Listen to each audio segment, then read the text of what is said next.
Oh, hello, great readers. I'm Belchen. I'm Nimicum. I'm Ven Chan. In this class, I'll read all of you a part of Moby-dick or the whale. S. L. Moby-dick or the whale. Herman Melville. Chapter 8: The Pulpit. I had not been seated very long ere a man of a certain venerable robustness entered.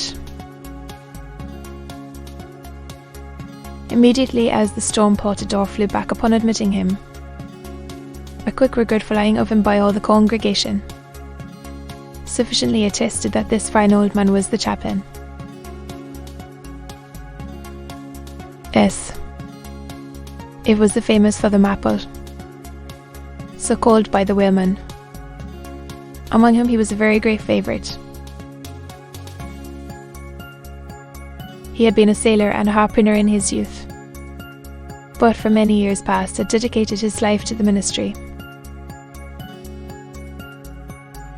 At the time I narrate of, Father Maple was in the hardy winter of a healthy old age. That sort of old age which seems merging into a second flowering youth. For among all the fissures of his wrinkles, there shone certain mild gleams of a newly developing bloom with spring verdure peeping forth even beneath February's snow.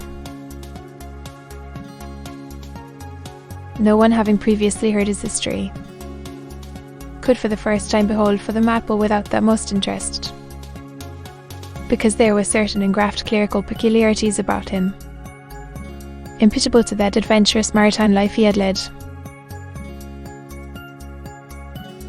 When he entered, I observed that he carried no umbrella, and certainly had not come in his carriage, for his tarpaulin hat ran down with melting sleet, and his great pilot cloth jacket seemed almost to drag him to the floor with the weight of the water it had absorbed.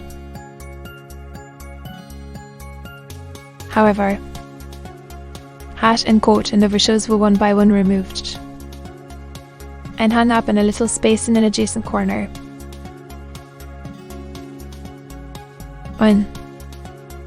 Arrayed in a decent suit, he quietly approached the pulpit. Like most old-fashioned pulpits, it was a very lofty one, and since irregular stairs to such a height would, by its long angle with the floor, seriously contract the already small area of the chapel, the architect, it seemed, had acted upon the hint of Father Maple, and finished the pulpit without a stairs, substituting a perpendicular side ladder, like those used in mounting a ship from a boat at sea. The wife of a whaling captain had provided the chapel with a handsome pair of red worsted men ropes for this leather, little, being itself nicely headed, and stained with a mahogany colour. The whole contrivance, considering what manner of chapel it was, seemed by no means in bad taste. Halting for an instant at the foot of the ladder, and with both hands grasping the ornamental knobs of the man ropes, Father Maple cast a look upwards, and then with a truly sailor-like but still reverential dexterity, hand over hand, mounted the steps as if ascending the main top of his vessel. The perpendicular parts of this side ladder, as is usually the case with swinging ones, were of cloth-covered rope. Only the rounds were of wedge, so that at every step there was a joint. At my first glimpse of the pulpit, it had not escaped me that, however convenient for a ship, these joints in the present instance seemed unnecessary. For I was not prepared to see Father Maple after gaining the height slowly turn round, and stooping over the pulpit, deliberately drag up the ladder step by step, till the whole was deposited within, leaving him impregnable in his little cubbyk. I pondered some time without fully comprehending the reason for this. For the maple endured such a wide reputation for sincerity and sanctity, that I could not suspect him of courting notoriety by any matrix of the stage.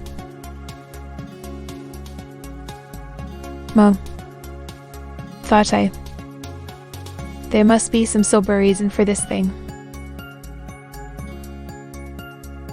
Furthermore, it must symbolize something unseen. Can it be, then, that by that act of physical isolation, he signifies his spiritual withdrawal for the time from all outward worldly ties and connections? Yes, for replenished with the meat and wine of the word, to the faithful men of God, this pulpit, I see, is a self-containing stronghold, a lofty and great sign, with a perennial well of water within the walls. But the side ladder was not the only strange feature of the place, borrowed from the chaplain's former sea-frames. Between the marble cenotaphs on either hand of the pulpit, the wall which formed its back was adorned with a large painting representing a gallant ship beating against a terrible storm off a coast of black rocks and snowy breakers. But high above the flying scud and dark whirling clouds, there floated a little isle of sunlight, from which beamed forth an angel's face. And this bright face showed a distinct spot of radiance upon the ship's tossed deck, something like that silver plate now inserted into the Victory's plank where Nelson fell. Ah, noble ship, the angel seemed to say. Be done, thou noble ship, and bear a hardy helm. For lo, the sun is breaking through. The clouds are rolling off serenest as she is at hand.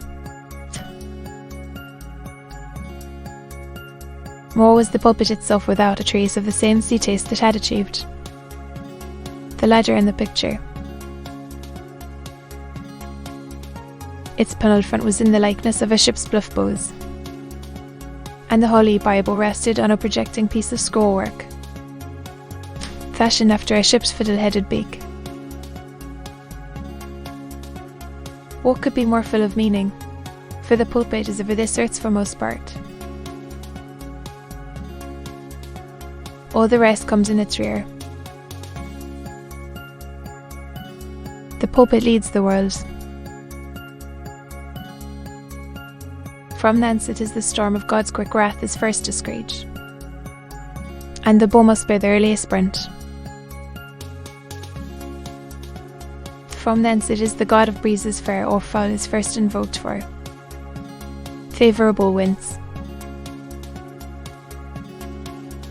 S. The wall's a ship on its passage out, and not a voyage complete. And the pulpit is its prow. To be continued.